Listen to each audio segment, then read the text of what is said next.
los israelitas se fueron a tomar posesión de la tierra, cada uno a su territorio.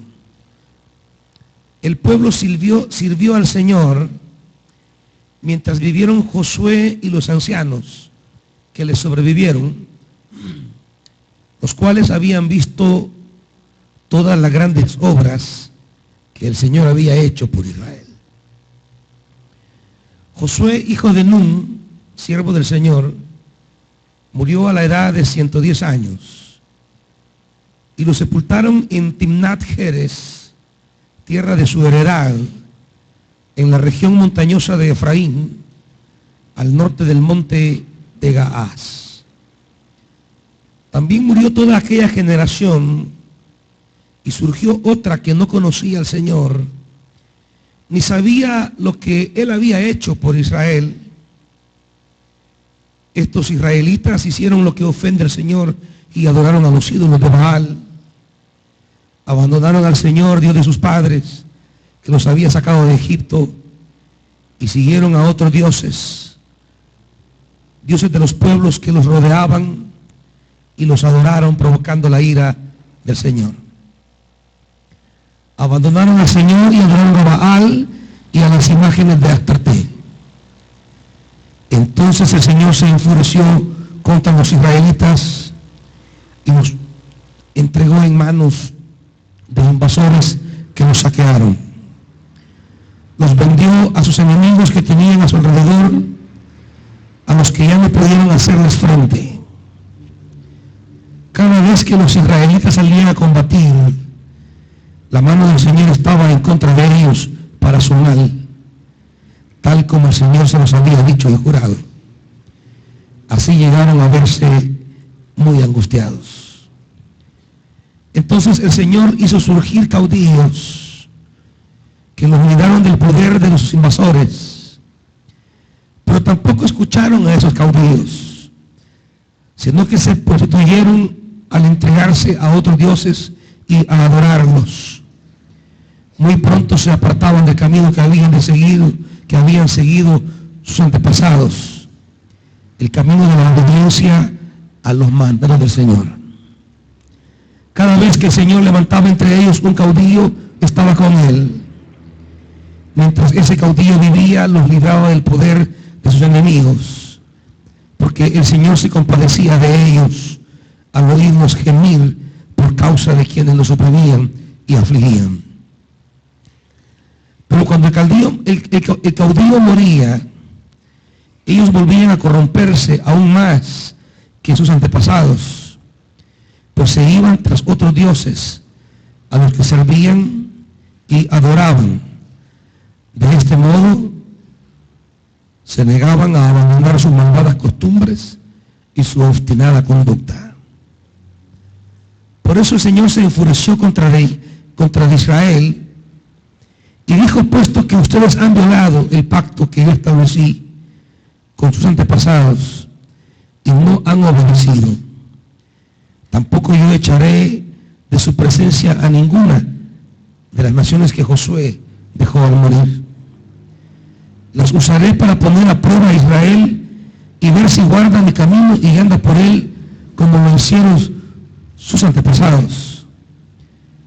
Por eso el Señor dejó en paz a estas naciones, no las echó enseguida ni las entregó en mano de Josué. El Señor bendiga su palabra. Sí, hermanitos.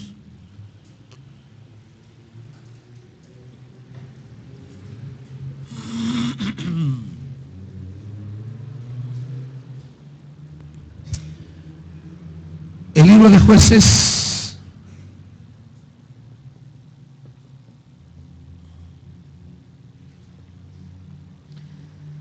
trata básicamente, Gino, bajen este sonido de aquí, que estorba la mirada de la gente de la pizarra. Trata básicamente un tan solo tema.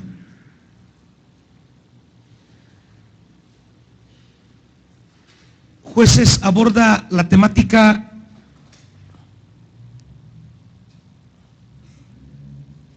de los líderes.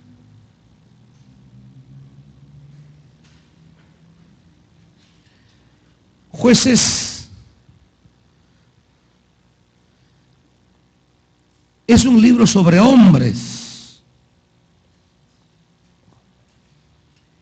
que sobre hombres y una mujer particularmente llamada Débora, que de manera muy, diríamos, concreta, ejercieron liderazgos en determinadas zonas y determinados tiempos de Israel.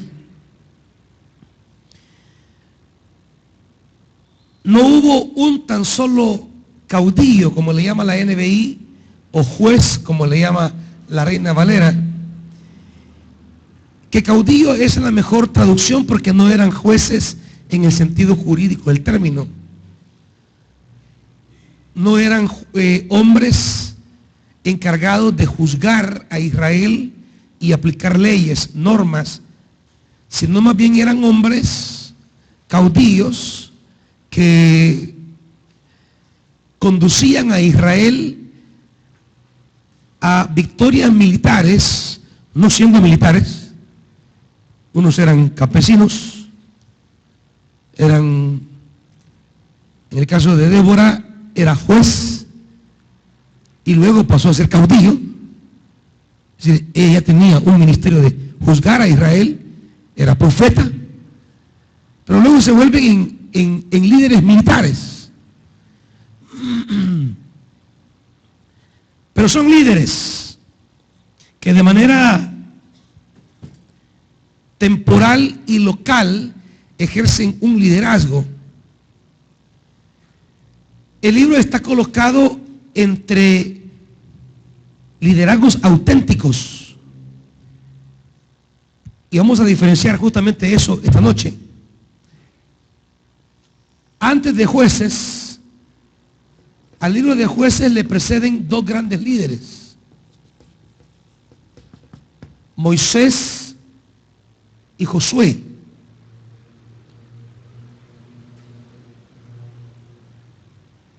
Los cuales en su respectivo momento serán llamados siervos de Dios.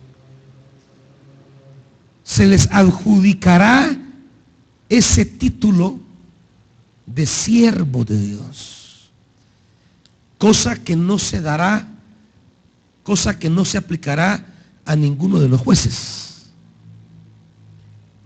La Escritura no llamará siervo de Dios a Sansón, ni a Jefté, ni a Gedeón, ni a Ahod, ni a Débora, ni a Tol, a ninguno de ellos. No le denominará siervo de Dios.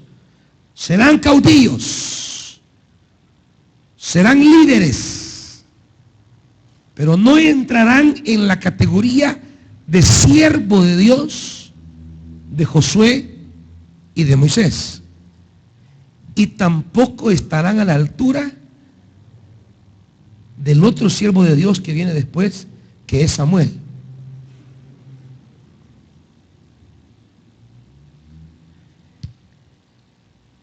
Jueces entra en la escena entre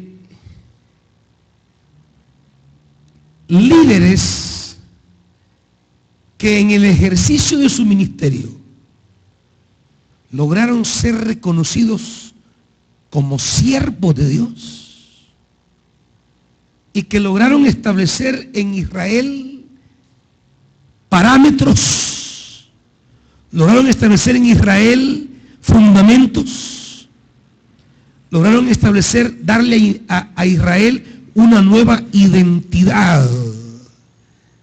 A diferencia de esos grandes líderes, vamos a estudiar esta noche estos líderes en menor grado que nunca llegaron a este nivel. Nunca lograron desarrollar el liderazgo, nunca llegaron a crecer a fin de proveerle a Israel una nueva identidad de cara a las demandas de Dios. Tanto en el pasado, Moisés y Josué impregnaron a Israel de una nueva identidad. Moisés tomó a ese pueblo como un pueblo esclavo y le dio la identidad de un pueblo libre. Josué toma a ese pueblo con la identidad de ser un pueblo nómada y sin tierra, y al morir deja a Israel como un pueblo sedentario, estable y con tierra. Es decir, los años de servir a Dios, los años de trabajar para Dios, lo hicieron de tal manera que a través de su ministerio, el pueblo de Dios como tal adquirió nuevas identidades, adquirió una calidad, diríamos, de existencia. Y lo mismo ocurrirá después. Este monitor no sirve. No voy a poner estas pistas a este. Correíno. Déjalo. Lo que quiero es que lo conecten. Conecten este, pues. Es que eso deberían hacer, me no estoy mirando otras cosas, hombre. Poner un monitor a la hora que estoy aquí en la pizarra. Y la pista de este no sirve. ¿Cómo?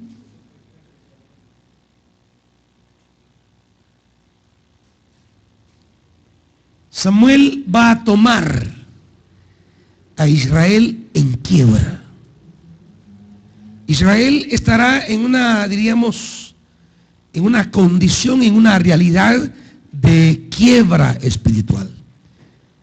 Cuando Samuel toma a Israel, Israel no solo está en quiebra espiritual, sino institucional. Israel está a punto de desaparecer.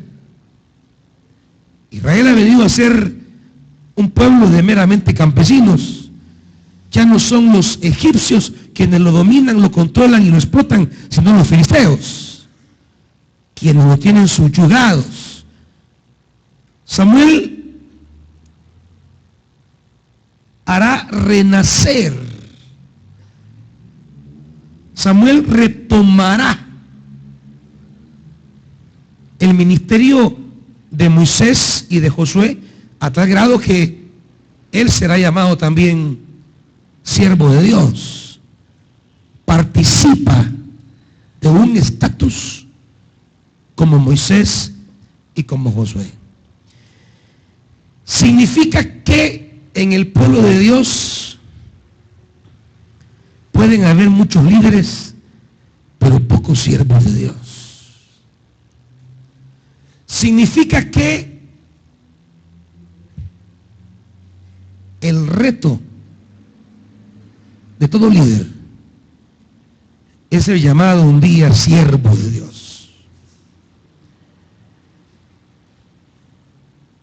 No meramente ejercer un liderazgo. Habrán quienes ejerzan liderazgo porque ocupan una posición, pero son siervos de Dios. Una cosa es ser líder, otra cosa es ser siervo de Dios. El líder se ocupa de guardar su cargo. El siervo de Dios de pastorear la grey.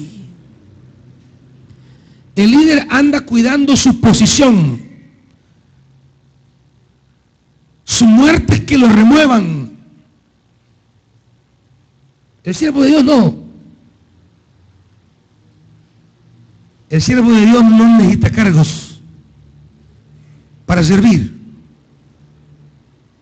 Tiene un llamado, tiene un respaldo y va a obrar siempre esté donde esté. No anda cuidando su cargo, cuida al pueblo. Por eso hay líderes que al perder sus cargos, lo que hacen es lastimar al pueblo, porque nunca fueron pastores, fueron líderes. Hay líderes mujeres, líderes hombres, que al ser removidos sus cargos o al perder su posición, no les importa despotricar contra la iglesia, porque ya no son líderes y hacen mucho daño a la iglesia. Hablan a diestra y a siniestra. Claro, simplemente revela que nunca fueron siervos de Dios. Fueron líderes nada más. Ocuparon un cargo, pero nunca amaron al pueblo. Nunca amaron la obra. Amaban sus cargos. Amaban su poder. Amaban su posición. Pero no amaban la obra. El que ama la obra, el siervo de Dios, como no está enamorado de cargos, sino enamorado de la obra y del pueblo, puede no ocupar un día tal o cual posición y seguirá cuidando al pueblo de Dios, porque el siervo de Dios cuida al pueblo, no una posición dentro de una estructura. El libro de los jueces es un paréntesis entre dos grandes generaciones de siervos, Moisés y Josué por un lado y Samuel por el otro. Voy a trabajar con ustedes más adelante el libro de Samuel, porque esto de llegar a ser siervo de Dios no es de un día para otro. Los caudillos o los jueces van a tener llamamiento, pero no van a tener el temple, el carácter, la paciencia de construir nueva identidad de Israel. El juez es como un apagafuegos. Hay una crisis y ellos conducen a Israel a la victoria, y en razón de esa victoria son reconocidos como caudillos.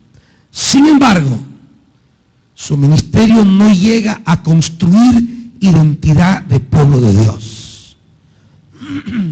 Su ministerio no llega a mover los fundamentos del pueblo de Dios, la base del pueblo de Dios. No establece nuevos patrones, nueva identidad, nuevos fundamentos.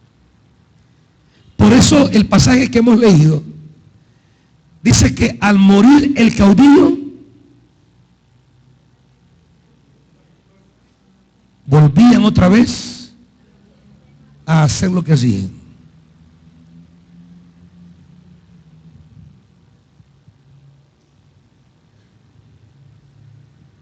Cuando Moisés murió, él transfirió a otro su liderazgo. Cuando Josué murió, se interrumpió la consecución del liderazgo. No hubo una herencia espiritual sobre alguien que retomara la conducción espiritual de toda la nación. Porque tanto Moisés, Josué y Samuel dirigían los destinos de todo Israel, no así jueces. Los jueces dirigían a veces una o dos tribus. Gobernaban una o dos tribus. Pero después de Josué no se levantó un líder que guiara a todo Israel, que unificara a toda la nación, que dirigiera a todo el pueblo y le transfiriera esa identidad espiritual hasta Samuel. Pero no es fácil. No es fácil ser siervo de Dios, nos lo va a decir Jueces. No es fácil construirle identidad al pueblo de Israel. No es fácil trabajar fundamentos. Porque antes de querer ser líderes y de querer colocar bases en el pueblo, el que va a llegar a ser siervo de Dios, primero debe crear bases en él. El líder normalmente quiere dirigir la vida de otros, pero no dirige la suya. El líder quiere controlar a otros, pero no se controla a sí mismo. El líder quiere de manera esporádica alguna tarea por allí. Pero el siervo de Dios va más allá. El siervo de Dios comienza consigo mismo. El precio que paga un líder que quiere llegar a ser siervo de Dios es alto. Y comienza a trabajar con él mismo, consigo mismo. Su primer campo es él. Los líderes pasan, los siervos de Dios quedan impregnados en la memoria, impregnados en una herencia espiritual que se retoma y se transfiere. Pero primero pasan años trabajando sus fundamentos. Fueron años de Moisés en Egipto. Fueron años de Moisés en el desierto.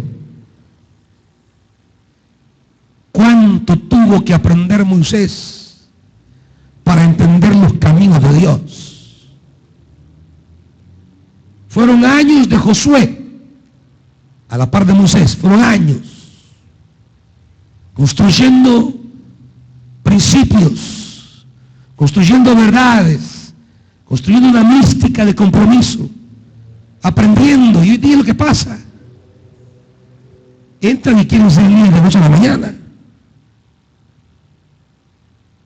Y quieren ocupar posiciones de noche a la mañana. Por eso yo creo, amados hermanos, que a veces hemos fallado en colocar líderes a personas de noche a la mañana. No aman al pueblo de Dios. No han aprendido a amarlo. No han aprendido a ser líderes que lleguen a ser pastores, siervos o líderes. Realizan una actividad, pero el siervo de Dios no solo realiza una actividad, trabaja con su vida y con el pueblo. Trabaja con el futuro de una nación, el futuro de una iglesia. No solamente que salga bien una actividad, no solo que resulte bonito una actividad, más de que resulte bonita una actividad y que todo salga bien, se preocupa porque ese pueblo vaya construyendo vida, identidad, fundamentos, y vaya creciendo en una cierta calidad. Por eso hay personas que se les asignan tareas en la iglesia, se les entrega una actividad, de repente la realizan y como que se desaparecen.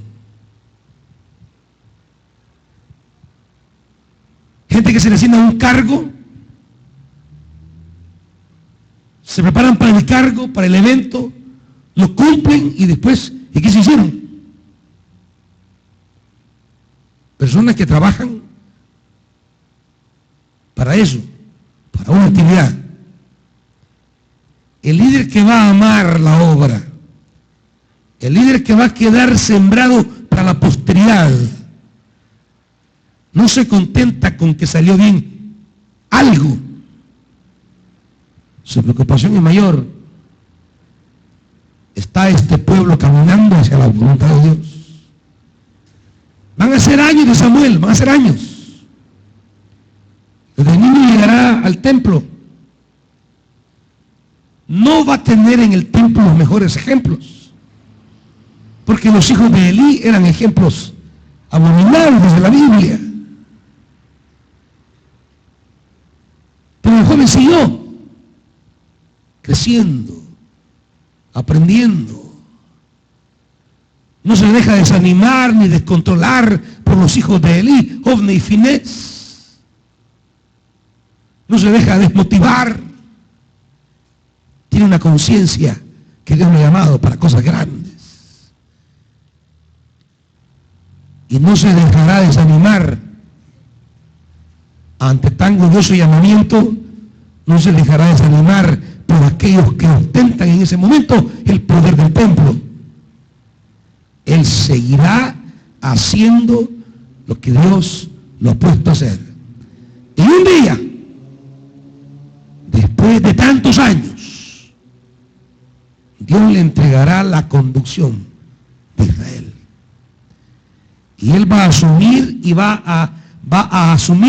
a llevar a Israel a un nivel de calidad espiritual muy distante del abismo en que él lo recibió cuando Dios le entregó la condición, la condición de Israel. Pero aquí tenemos los jueces, caudillos que nos dejan algunas verdades, algunas enseñanzas, pero que se nos presenta como reto, un reto de superar nuestros liderazgos y subir el nivel de calidad de nuestro liderazgo hasta ser un día llamado siervo de Dios, sierva de Dios. Pero claro, para que esto ocurra se requiere tiempo. El líder debe perseverar, pase lo que pase, venga lo que venga.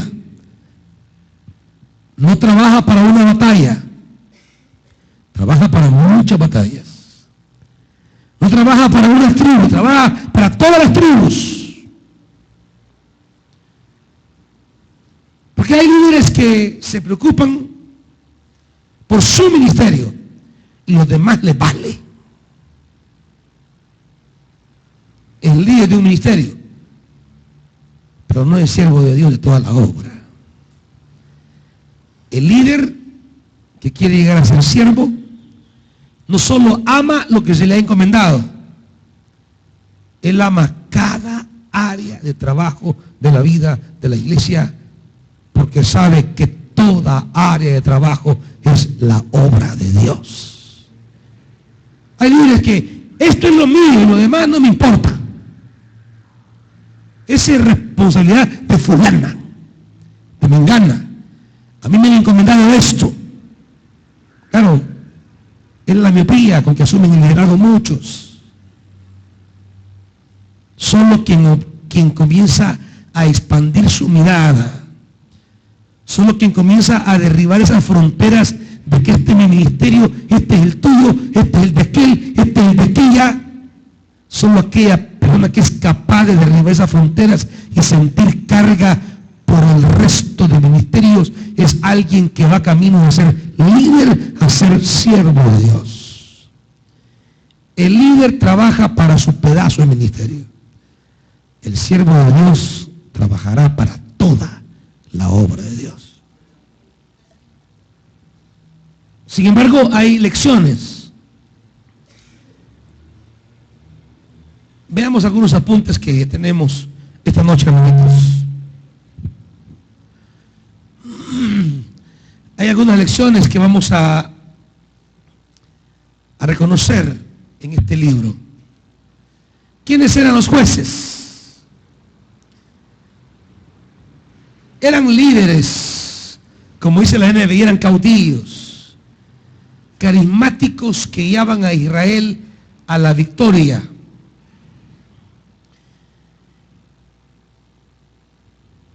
Cuando Israel o alguna parte de la Israel, que es lo más correcto para hablar de estos líderes, algunos eran de la tribu de Judá, otros de la tribu de Efraín, otros de la tribu de Dan. Eran hombres que obraban en la liberación de alguna tribu en particular, de alguna región en particular. No todo Israel estaba bajo su gobierno, sino segmentos de Israel. Ninguno de estos jueces logró unificar a todo Israel, ninguno. Eran líderes regionales.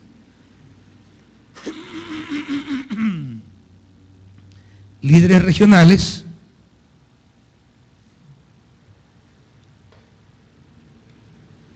que nunca lograron unificar a todo Israel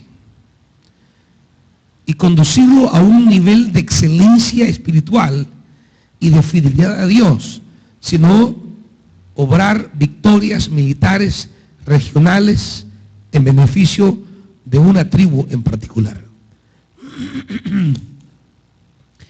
No eran líderes institucionales, o sea, no eran elegidos por votación, no eran nombrados por una comunidad, no eran seleccionados por los ancianos. Había una vocación divina en su llamamiento. Era Dios quien tomaba la iniciativa para llamarles, para convocarles, para usarles en levantar a Israel de un fracaso militar, de un estado de opresión. No había una especie de representatividad, sino era Dios quien los elegía por un derramamiento del Espíritu, y que en base a ese poder del Espíritu iban a conducir a los escuadrones de Israel a una victoria sobre una determinada región y sobre un determinado enemigo que acosaba y destruía al pueblo. Hay lecciones que quiero que veamos brevemente en lo que nos queda del tiempo, y las iré enumerando de la siguiente manera. Con lo que comienza el libro de Jueces es diciéndonos el fracaso de no purgar la tierra de los enemigos. En el capítulo 1 de Jueces, usted encontrará una frase, capítulo 1 y 2, que se irá repitiendo constantemente a lo largo de todo el libro. Por ejemplo, dice el capítulo 1, versículo 27.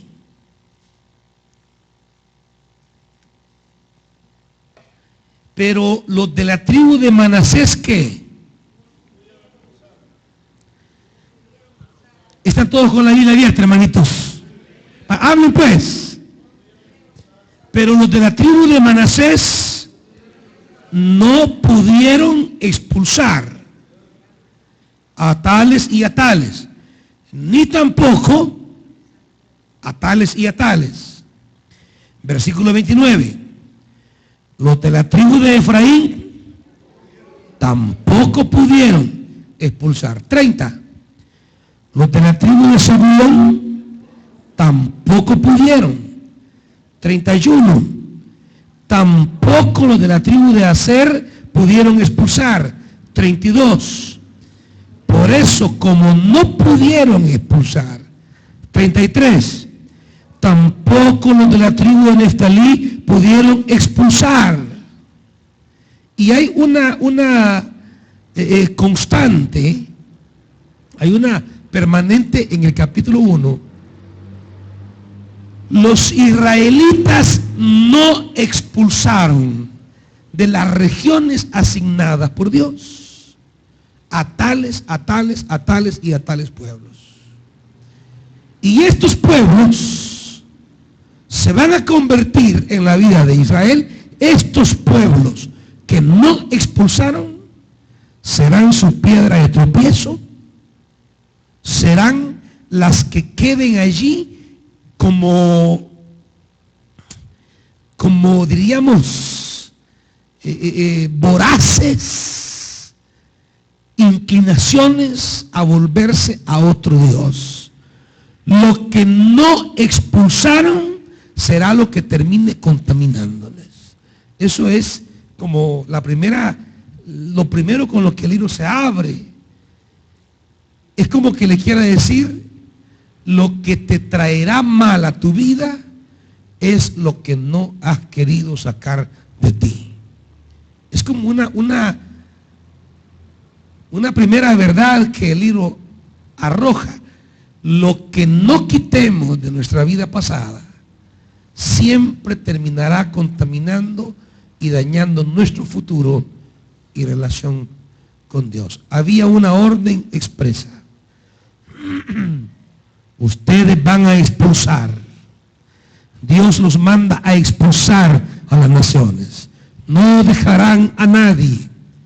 Pero Israel no expulsó. Cada tribu dejó semillas de la antigua civilización. Cada pueblo dejó semillas de los pueblos antiguos que ahí reinaban. Y al dejar allí esa semilla de su religión, de sus costumbres, de su moral, eso se convertiría en la trampa en la que más adelante le caería. ¿Dónde está la raíz de nuestra caída? En no deshacernos de las cosas que han traído perjuicio a nuestra vida. El estar contemplando, amamantando, cuidando, el estar allí custodiando, guardando, el estar allí, diríamos, coqueteando con esa realidad que de manera expresa Dios le dijo, no quiero a esas naciones allí, no te contaminarás con ellas, vas a expulsarlas. Pero Israel no expulsó. Y al no expulsar esas naciones, esas fueron la red en la que Israel cayó y terminó retornando a una vida de desobediencia y de corrupción. ¿Dónde está la red para usted? ¿Dónde está la red de nuestra caída? En no ser capaces de deshacernos de las cosas que ya nos mostró tienen un poder de destrucción sobre nuestra vida. El estar contemplando. Es que miren, el problema es que al pueblo de Dios le gusta jugar con el pecado. El problema es que el pecado no juega con el pueblo de Dios. El pecado no juega. Es destructivo. Es criminal. Que el pueblo de Dios crea que está jugando es la ingenuidad de creer que el pecado está jugando con uno. El pecado jamás jugará con usted, hermanito. El pecado lo va a destruir, lo va a acabar. No tiene misericordia, no tiene compasión, no tiene benevolencia. El pecado destruye, oprime y arruina. Ya lo dice Pablo. La paga del pecado, no hay más. No hay más.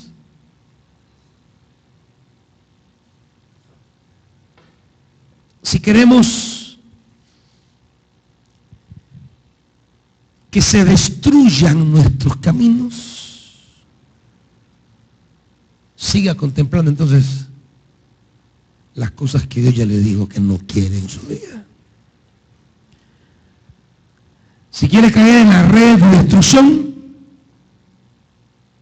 que es una cosa de tiempo, entonces siga guardando, cuidando, protegiendo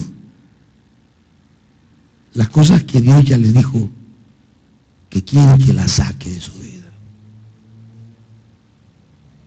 ¿Me van oyendo, hermanitos? Esa es la primera lección de Jueces. Lo que trae desgracia a nuestra vida es no sacar aquello que con sobrada razón me ha demostrado tiene poder para destruir. ¿Estamos ahí, hermanitos?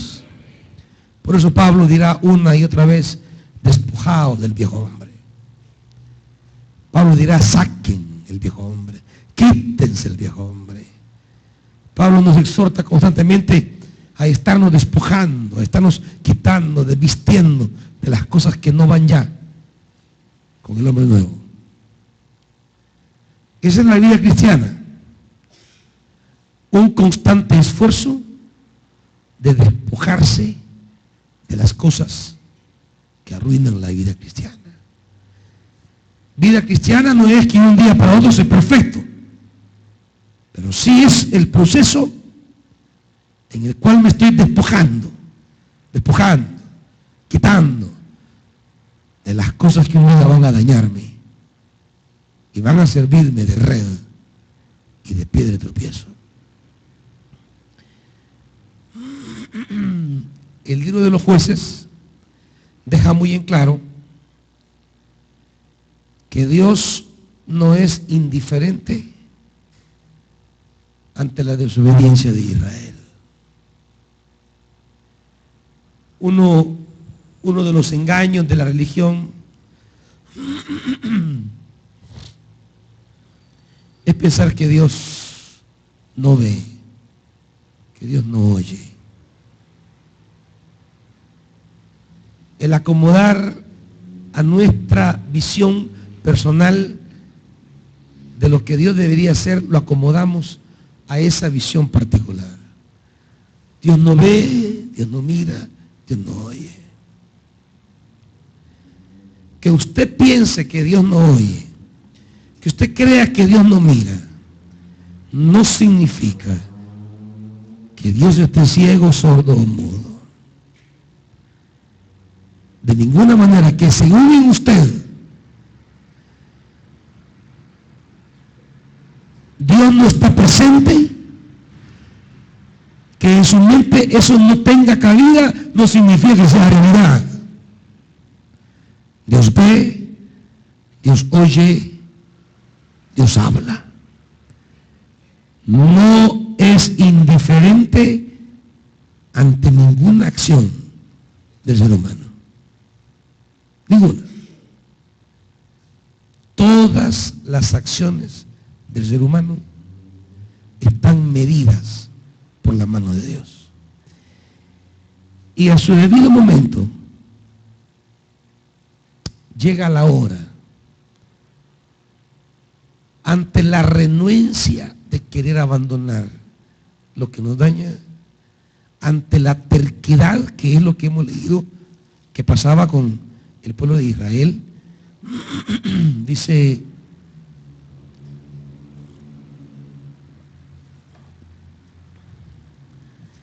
versículo 19 al final: de este modo se negaban a qué. Estoy en el 2:29. A sus malvadas costumbres, y el problema es la conducta obstinada. No solamente, como dice la Reina Valera ahí, y antes no se apartaban de sus obras y obstinados caminos. No era solamente el problema que habían comenzado a hacer cosas malas, porque aún para eso hay esperanza. Para lo que ya no hay esperanza es la obstinación empedernida de seguir haciendo lo mismo sin quererlo dejar. Ese sí es el problema. Ese sí es el problema. El problema no es, como lo hemos dicho siempre, como en Corinto, las cosas que habían en Corinto que ni aún se mencionaban en el mundo, aún ese no era el problema. El problema es la complacencia a la que había llegado la iglesia de sentirse aún orgullosa de que esas cosas pasaran. O sea, la obstinación de mantener tales obras sin al más mínimo esfuerzo de querer erradicarlas. Hermanos,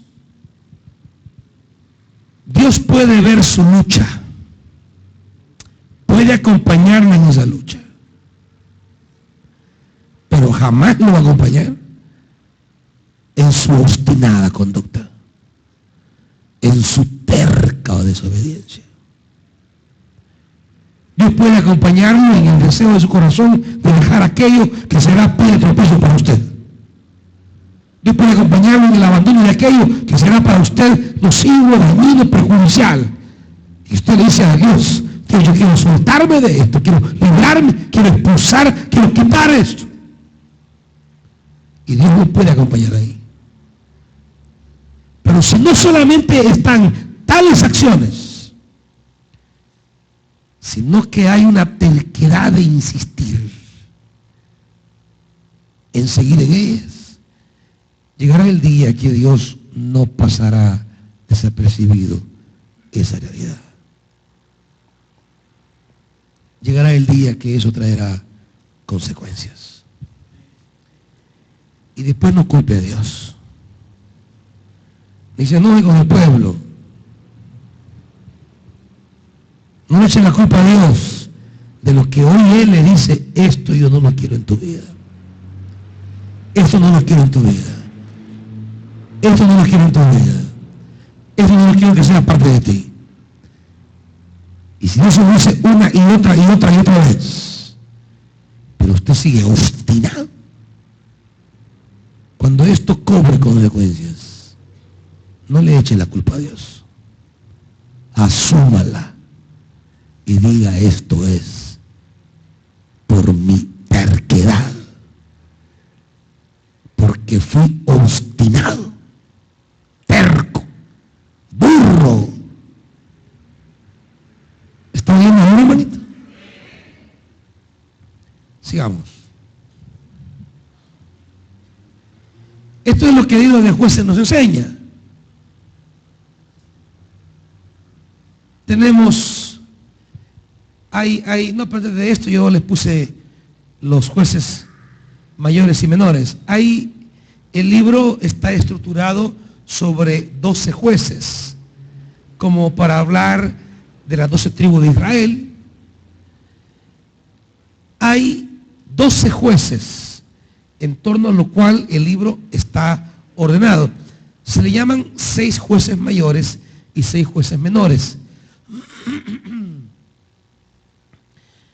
Se le llama jueces mayores a aquellos que ocupan en el libro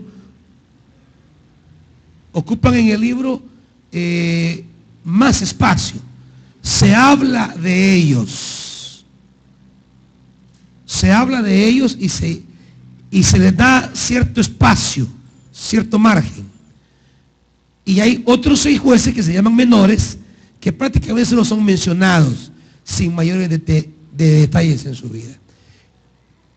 12 jueces comparado a las 12 tribus de Israel: Otoniel, Ahón, Débora, Gedeón, Jefté, Sansón. Esos son los 6 jueces mayores.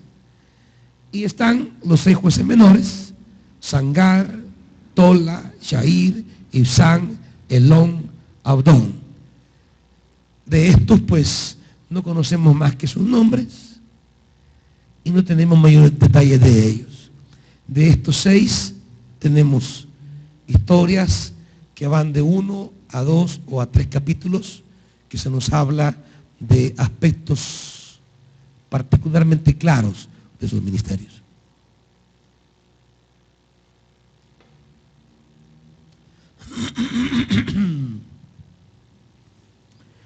Vamos a hablar brevemente de los 6 grandes, de los llamados mayores.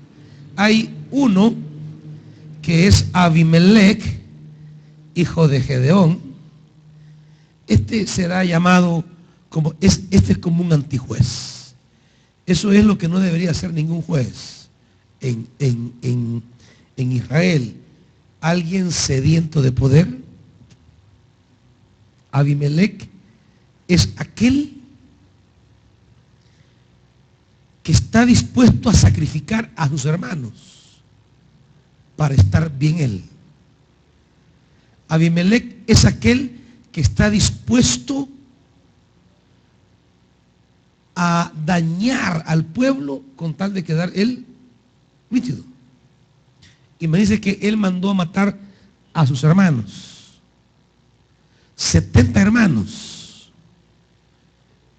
porque él quería reinar, él quería imponerse, él quería estar encima y no le importó aniquilar ni destruir.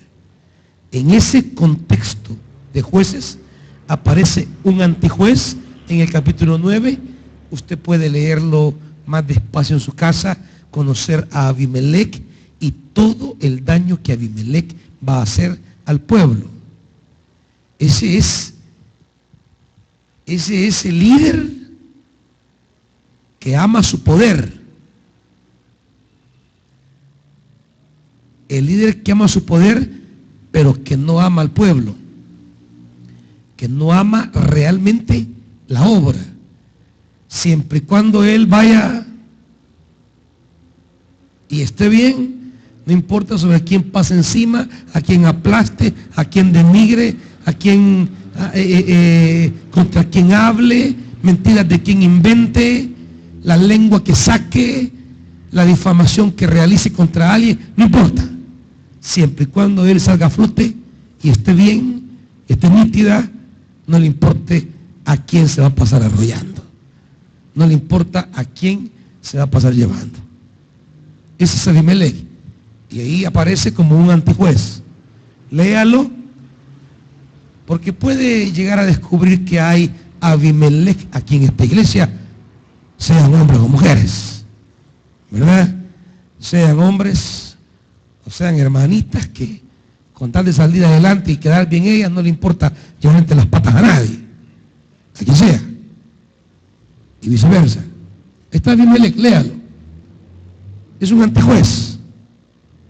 Es que la Biblia no es un libro de cosas etéreas. En la Biblia hay realidades de vida humana que fueron antes que nosotros. Por eso es que nos ilumina leer la Biblia, porque vamos a descubrir a nosotros mismos y descubrir a otros, a los que dicen ser y no son, a los que predican por envidia o por rivalidad o por altivez, como dice el apóstol Pablo, porque no todos tienen motivos puros para servir.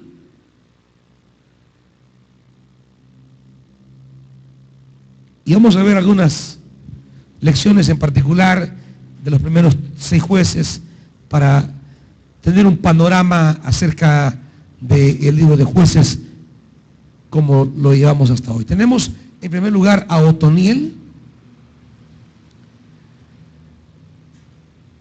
Otoniel es el juez, es el líder que nos va a decir esta noche que el liderazgo es cuestión de asumir retos. El líder demuestra su capacidad cuando asume retos, pero de tal manera que lo supera y trae victoria. Fíjese bien, quiero leer 2 porciones del primer juez, capítulo 1.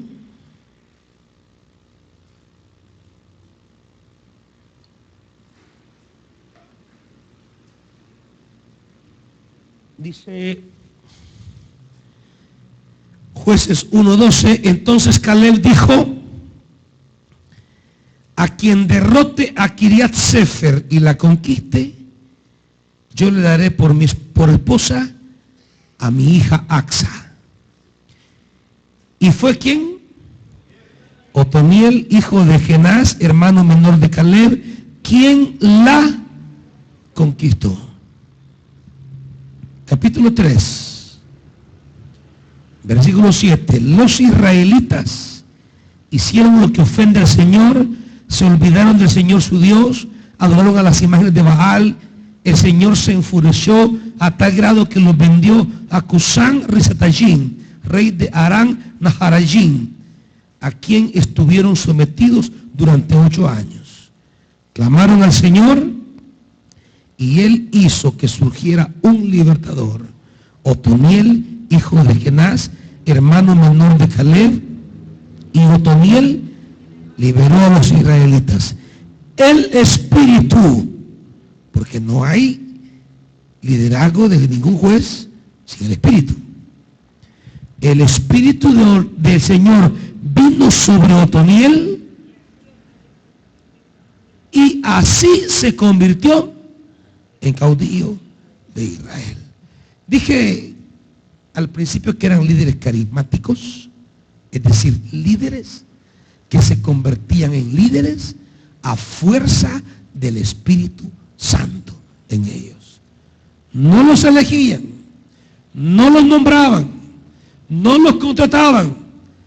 Era un acto del Espíritu que venía sobre él, y al venir el Espíritu sobre él, comenzaba a realizar una obra de liberación para Israel.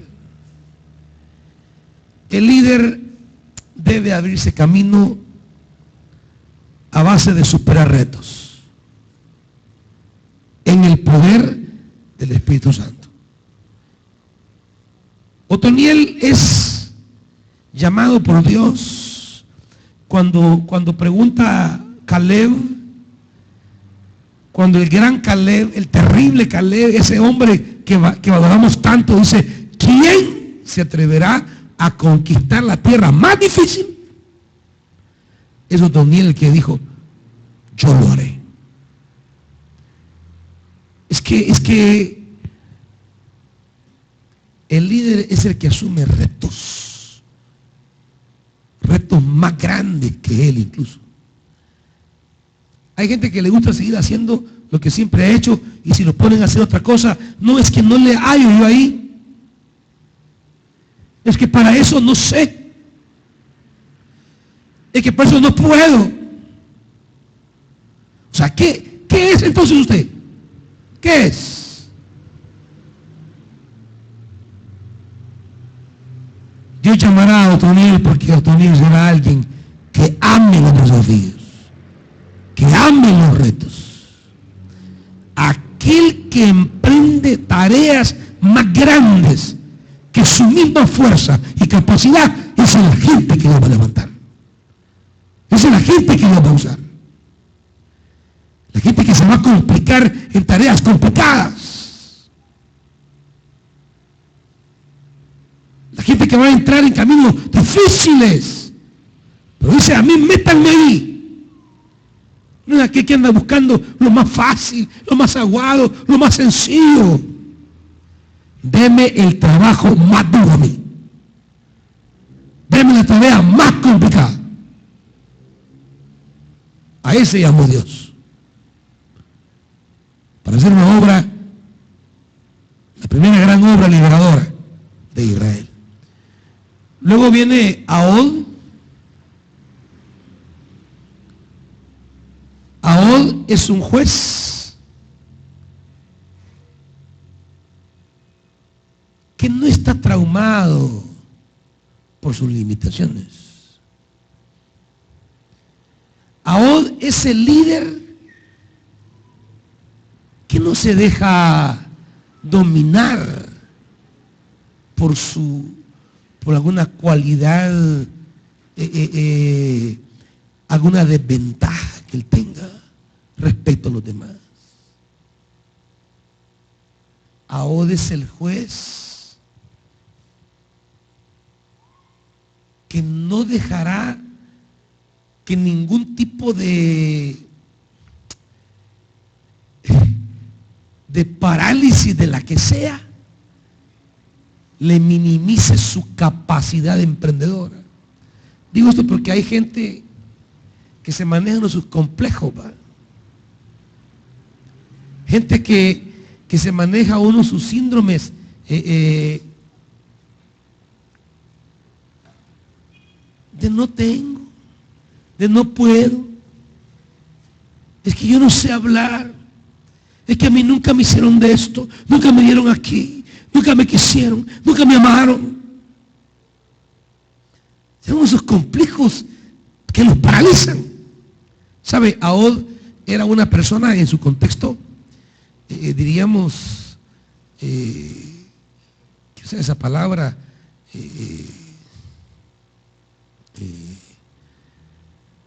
Era un inválido, diríamos, en su época.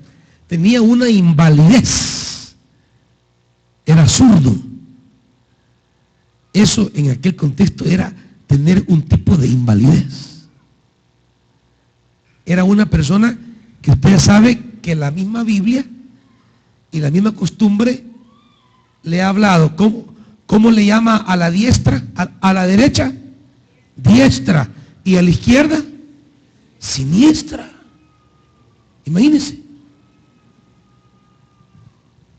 Diestra, la diestra de Jehová.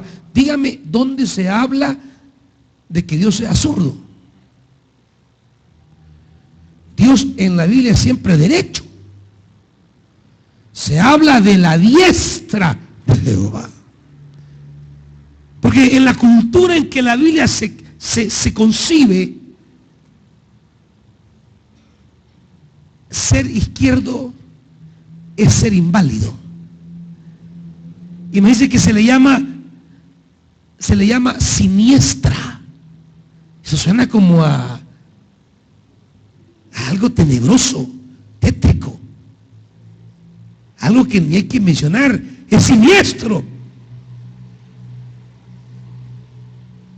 Hermana Raquel es siniestra, por ejemplo. Es zurda. Es siniestra esta hermana. Jeremías también. Por eso le llama todo. Es siniestro. Ahod es un zurdo. Es su cualidad. Es la cualidad que se le resalta en el relato. Él aparece en el capítulo 3, del versículo 2 en adelante. 3:15, desde el 12 comienza la historia de él. En el 15 aparece su característica. Y el Señor levantó un libertador, Ahod, hijo de Gerá, de la tribu de Benjamín. ¿Quién era? Es como que ahora se diga,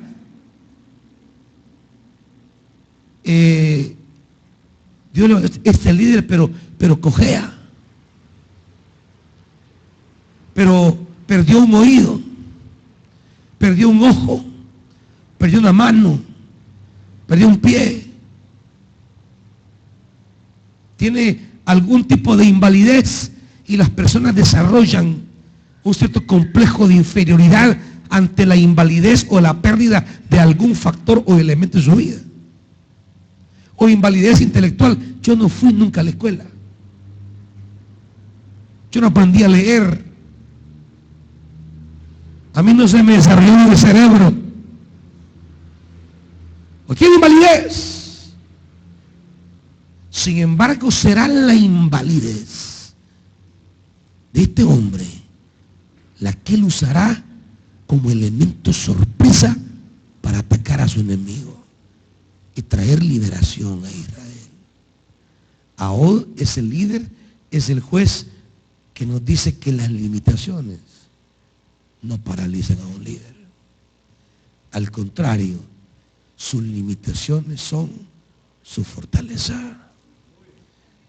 Al contrario, con lo que no tiene, con eso va a ganar. Con lo que no puede, con eso va a llegar. No es el líder de ahora que, no, es que viera que me da no sé qué, así como estoy. Es que mire, yo dice como no tengo tal cosa.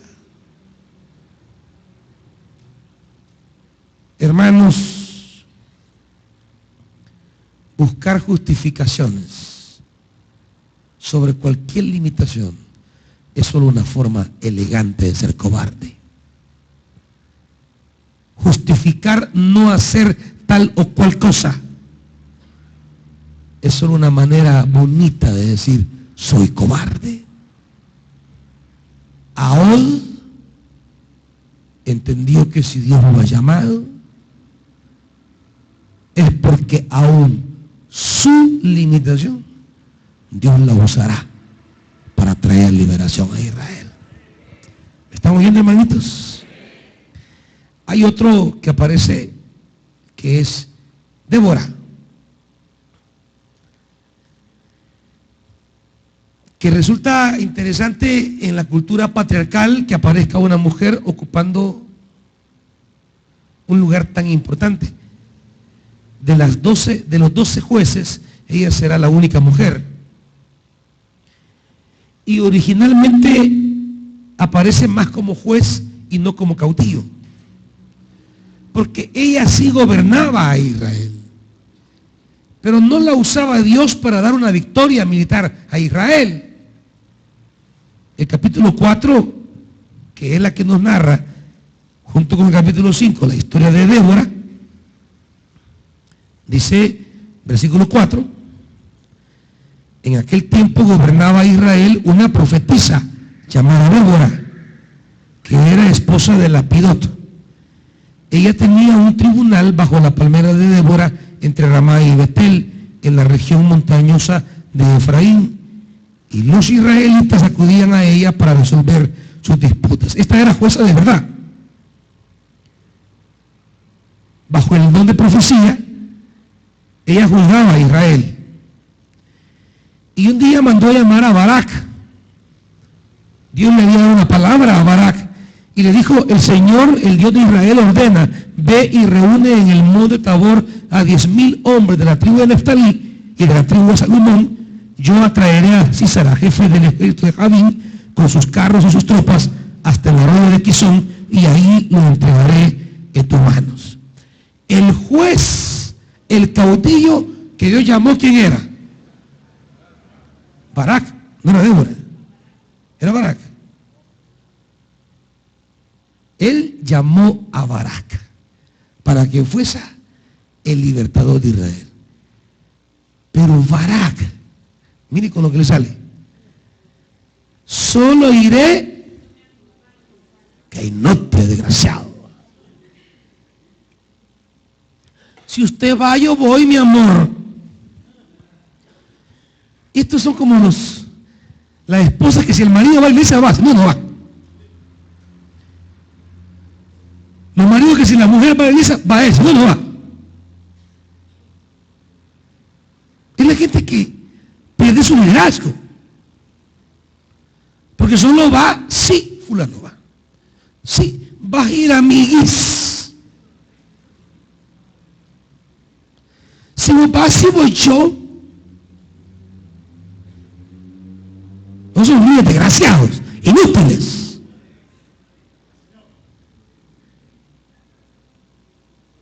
Cuando Dios le diga: el Señor ordena esto a ti, hágalo. Y deje de buscar compadre y comadre. Hágalo usted. Si a usted Dios lo ha llamado, respóndale usted a Dios. Dios lo llamó a usted. Deje de andarse escondiendo los demás. Va a ir mamá, va a ir papá. Él no sabe si va a llegar aquella aún. No, decime. Si llega, sí voy. Si no, no, porque. O sea, ¿en qué estamos, pues, hermanitos? ¿En qué estamos entonces? O entendimos la llamada de Dios a nuestra vida y nos presentamos a Él y le decimos: aquí estoy. O andamos buscando comadre para hacer las cosas que Dios me manda hacer. Si Dios lo llamó a usted, a quien le va a pedir cuentas es a usted. ¿Es claro? Señor, voy a traer a mi compadre para que... No, ahí déjalo, no, a vos te mandé esto. Señor, voy a llamar a mi esposa. No, esa ahí déjala. ¿Cómo es la cosa? Señor, es que traigo a mi esposa para que me defienda. No, déjalo a él. ¿Cómo es la cosa? Dios le llama a usted, usted le va a responder a Dios. Dios le dijo su nombre, con usted la cosa. Digo, si ha entendido qué es el ministerio, pues. O sea, si lo que ha entendido entonces es ser parte de una estructura eclesiástica donde va haciendo el mate, eso sí quiere compadre y comadre. Pero si ha entendido que usted ha recibido un llamado divino, que Dios le salió al camino y le dijo, esto vas a hacer, con mujer o sin mujer, usted lo va a hacer. Con marido o sin marido, usted lo va a hacer. Con padre, sin madre, o sin novia, sin novio, sin familia, usted lo va a hacer. Porque es algo que ha recibido de Dios y lo va a hacer por llamamiento divino. Si el marido lo sigue, bendición. Si no, que se quede. Si la mujer lo sigue, bendición. Si no, que se quede. Pero usted va a hacer lo que Dios va a hacer. Yo recuerdo cuando bajé de la montaña, están los hermanos que me recibieron ese día. Y le dije tanto a mi familia como a la pastora, que si en lo que Dios me había entregado no me seguían, que no me siguieron. Pero ninguno de ellos me iba a detener lo que Dios me había entregado. Y que son cosas personales, hermano. El ministerio es llamamiento personal. Es Dios quien llama y te dice por tu nombre. Aquí no son combos. Aquí no hay combos. Es personal. Cada quien debe desarrollar su ministerio a fuerza de su vocación. Aquí no que porque el papá es un gran servidor, pues también al hijo metamos. Si es un hijo, no. No es como el esposo es un gran servidor, metamos a la mujer. Si es inútil, no. Eso es personal. Cada quien debe dar evidencias de su llamado y respaldo divino.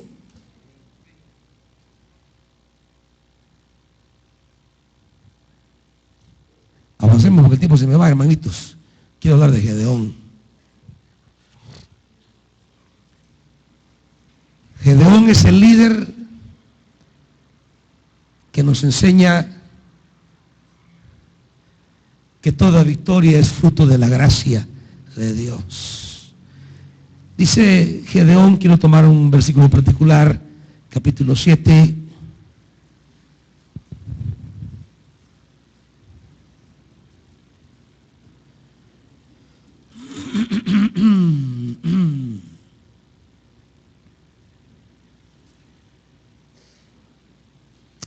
Comencemos con el capítulo 6. Con el capítulo 6 comencemos, por favor.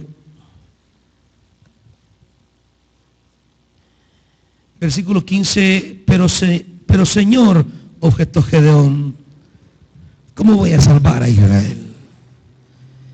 Mi clan es el más débil de la tribu de Manasés y yo soy el más insignificante de mi familia. Capítulo 7, versículo 2. El Señor le dijo a Gedeón, tiene demasiada gente para que yo entregue a Madián en sus manos, a fin de que Israel no vaya a jactarse contra mí y diga que su propia fortaleza lo ha librado. Anúnciale al pueblo, cualquiera que esté temblando de miedo, que se vuelva y se retire del monte de Galaad. Y se volvieron aquel día 22,000 hombres y se quedaron 10,000. El Señor le dijo, todavía hay demasiada gente. Y hicieron un procedimiento y dice el versículo 16, el versículo 6, 300 hombres lamieron el agua, llevándole de la mano a la boca. Todos los demás se rodearon a beber. El Señor le dijo a Gedeón, con los 300 hombres que lamieron el agua, yo los salvaré y entregaré a los medianitas en tus manos. ¿Cuántos habían originalmente? Originalmente, ¿cuántos hombres habían?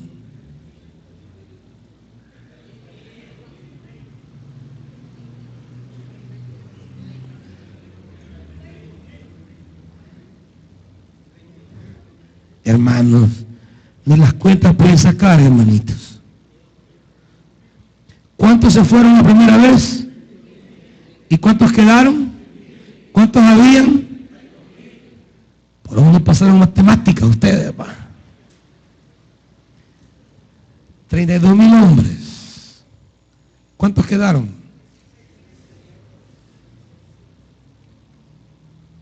Un líder no trabaja bajo matemáticas.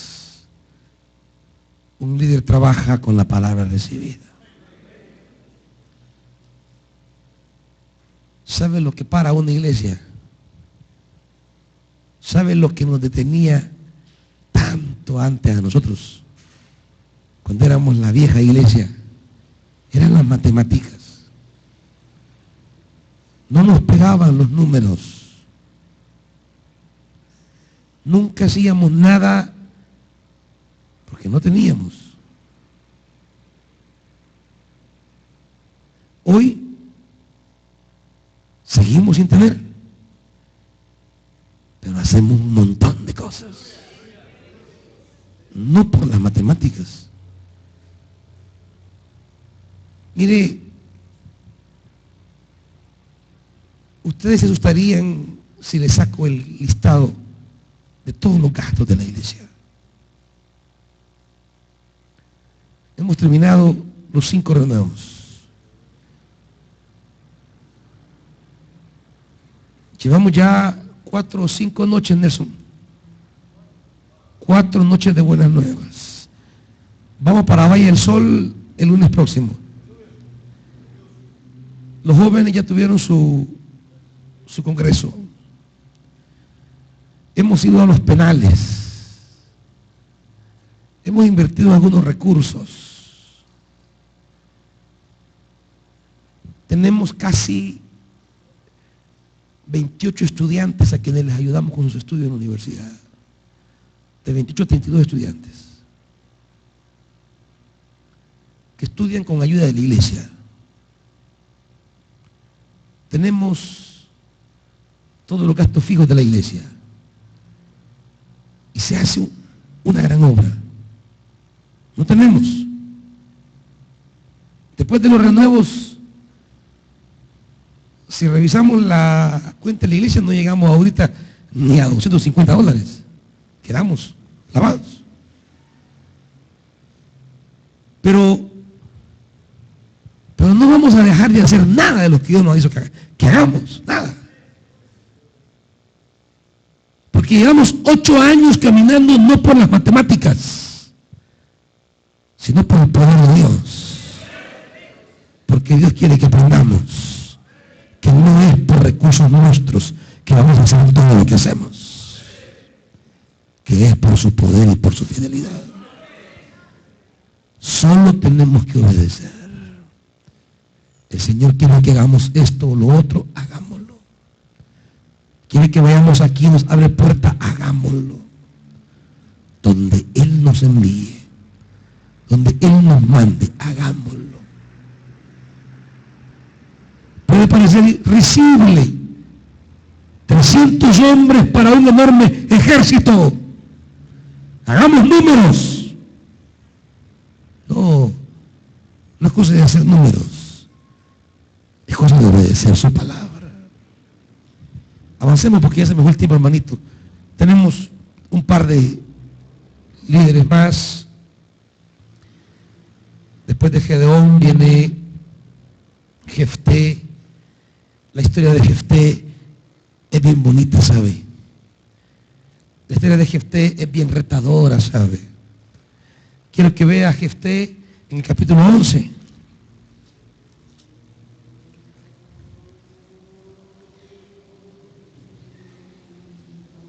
Dice 11:1. Jefté el Galaadita era un guerrero valiente, hijo de Galaad. ¿Y de quién? Esto marca a cualquiera. Y no solamente eso, sino lo que viene. Galaad tuvo un hijo con su esposa, quienes cuando crecieron echaron a Jefté. ¿Y qué le dijeron? No tendrás parte en la herencia de nuestra familia porque eres hijo de otra mujer. Esto es suficiente para que alguien se tire a la pega en la calle o a la droga o a la piedra o a la chupinga.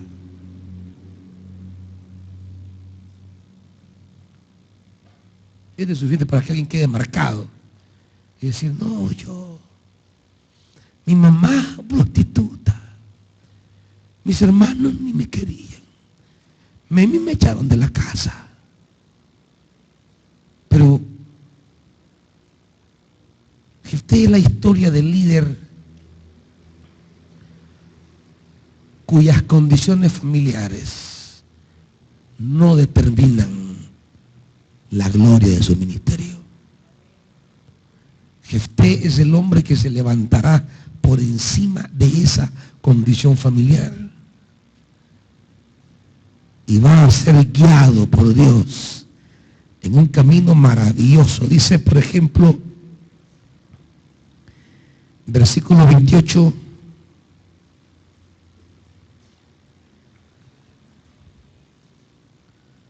¿lo tienen, hermanitos? Sin embargo, el rey de los amonitas no prestó atención al mensaje que le envió Jefté. Entonces Jefté, poseído por el Espíritu del Señor, recorrió Galaad y Manasés, pasó por Mizpa de Galaad y desde ahí avanzó contra los amonitas. Y Jefté le hizo un juramento solemne al Señor: si verdaderamente entrega a los amonitas en mis manos, quien salga primero de la puerta de mi casa a recibirme cuando yo vuelva de haber vencido a los amonitas, será del Señor y lo ofreceré en holocausto. Claro, Jefté rogaba que fuera su mujer. 32. Jefté cruzó el río para luchar contra los amonitas y el Señor los entregó en sus manos. Derrotó 20 ciudades desde Arroel hasta las inmediaciones de Minit y hasta Babel Kiramín. La derrota fue muy grande. Así los amonitas quedaron sometidos a los israelitas. Este hombre es un hombre cuyas condiciones familiares en que nació no le van a marcar el glorioso triunfo de ser un hombre usado por el Espíritu de Dios. Lo que marca a un líder. Por eso digo aquí, Jefté nos dice que esos segundones, esos pequeños, son elegidos por Dios, y cuando se reconocen como elegidos, nada los detiene. Cuando saben que Dios los ha llamado. Quizás se rieron de usted, se burlaron de usted, pero si usted sabe que Dios lo ha llamado, siga. Dios lo va a usar. Dios lo va a levantar. Dios lo va a engrandecer. Pero no diga, ay, nadie me quiere. No llamen de víctima, hombre. Yo no sé por qué agarran avión de víctima. Si usted es llamada por el Señor, levántese y pelee la batalla del Señor, hermanito. Por razón de tiempo voy a terminar con Sansón. Sansón es el líder que tiene un gran carisma, pero no tiene carácter. Es el líder a quien Dios le ha dado una enorme fuerza para derrotar a los enemigos. pero él no es capaz de dominarse a sí mismo. Es el líder que ya había entregado un poder que los filisteos van una y otra de muchas maneras a quererlo dañar, encerrar y atar, y no van a poder. Pero es el líder que no puede luchar contra sus impulsos. Es el líder que no lucha contra su carácter. Y comienza a gritar como loca por cualquier cosa. Voy a tirar las cosas por cualquier cosa. Este chavetado no se controla. Indómito. Y claro, a la postre no será la falta de respaldo divino lo que le haga daño a Sansón, sino su incapacidad para pelear consigo mismo. Ahí aparece Gedeón dándonos esta enorme lección. Usted puede terminar el libro de Jueces, donde va a encontrar que la ausencia de liderazgos consistentes y permanentes de hombres que pasan de ser líderes a ser siervos de Dios va a provocar siempre en Israel un colapso. Jueces terminó hablando de la decadencia de Israel, comenzará, hablando de la decadencia de Israel y va a terminar hablando de la decadencia de Israel. Jueces comienza hablando de la crisis de Israel y termina hablando de la crisis de Israel. Será hasta con Samuel que aparezca un verdadero hombre de Dios. ¿Dónde dice? No, es Samuel. No, es con Samuel. Posteriormente con Samuel, no Saúl. Será con Samuel que Israel vuelva a emerger como una nación conforme al corazón de Dios. Será Samuel quien le traerá a Israel un florecimiento espiritual. Será Samuel quien se va a constituir en un auténtico líder de toda la nación de Israel. Vamos a hablar del libro de 1 Samuel más adelante.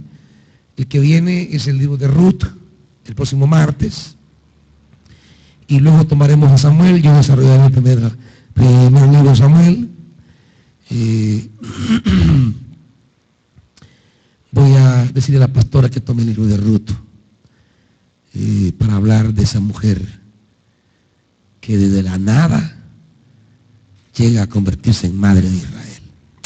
Hermanos, el Señor me le bendiga. Este libro de Jueces, usted léalo porque hay tanto de Dios para usted ahí. Pónganse de pie, hermanitos.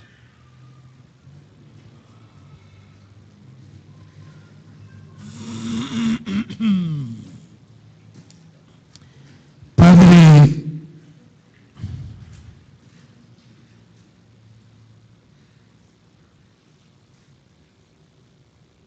queremos ser hombres de Dios, mujeres de Dios.